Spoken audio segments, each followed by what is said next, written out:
सुप्रभात प्यारे बच्चों, आज हम पाठ पढ़ेंगे मानवीय करुणा की दिव्य चमक। मानवीय करुणा की दिव्य चमक एक संस्मरण है। संस्मरण स्मृतियों से बनता है और स्मृतियों की विश्वसनीयता उसे महत्वपूर्ण बनाती है। फादर कामिल बुल्के पर लिखा सर्वेश्वर दयाल का यह संस्मरण इस कसौटी पर खरा उतरता है।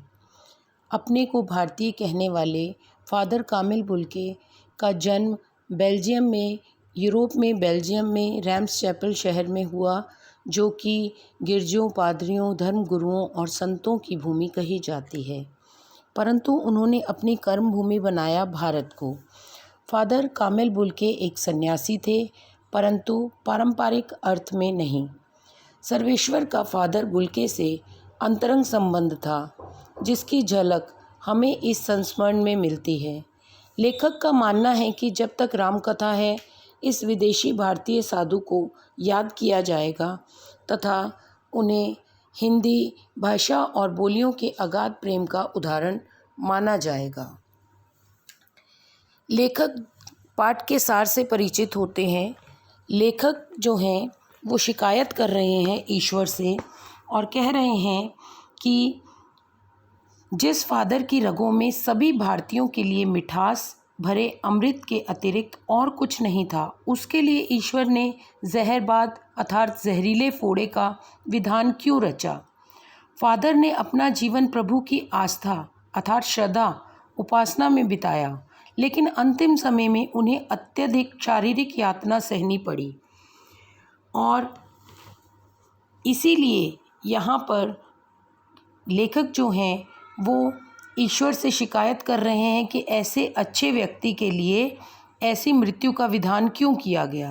लेखक को पादरी के सफ़ेद चोगे से ढकी आकृति, गोरा रंग, सफ़ेद झाई मारती भूरी दाढ़ी, नीली आँखें तथा गले लगाने को आतुर फादर बहुत याद आते हैं। फादर कामिल बुल्के और परिमल के दिन। परिमल एक संस्था है जिसके वरिष्ठ थे फादर कामिल बुल्के। लेखक को परिमल के वे दिन याद आते हैं जब वे सभी एक पारिवारिक रिश्ते में बंधे हुए थे, जिसके सबसे बड़े सदस्य फादर थे। जब सभी हंसी मजाक करते तो फादर उसमें निर्लिप्त शामिल रहते। निर्लिप्त का अर्थ क्या होता है बच्चों? बिना लिप्त हुए। गोष्ठियों में अर्थात मीटिंग जो उनकी होती थी उसमें वह गंभीर बहस करते और उनकी रचनाओं पर बेबाक राय भी देते।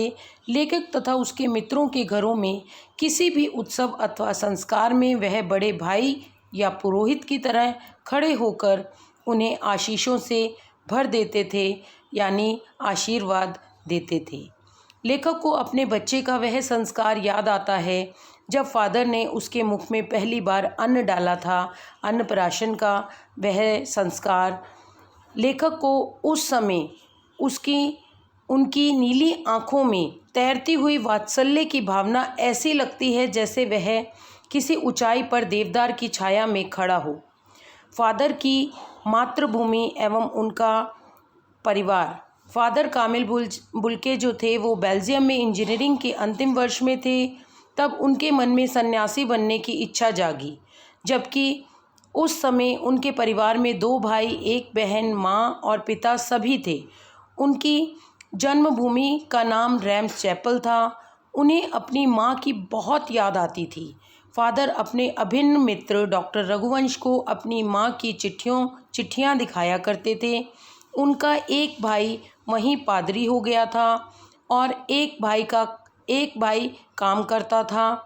उनके पिता व्यवसायी थे और बहन बहुत ही ज़िद्दी थी, जिसके विवाह के लिए वह चिंतित रहते थे।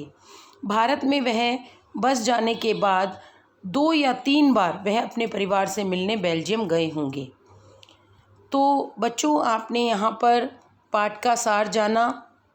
अब हम इस पाठ के सार के अनुसार इसको समझेंगे और कल फिर मिलेंगे अगली कक्षा में। धन्यवाद।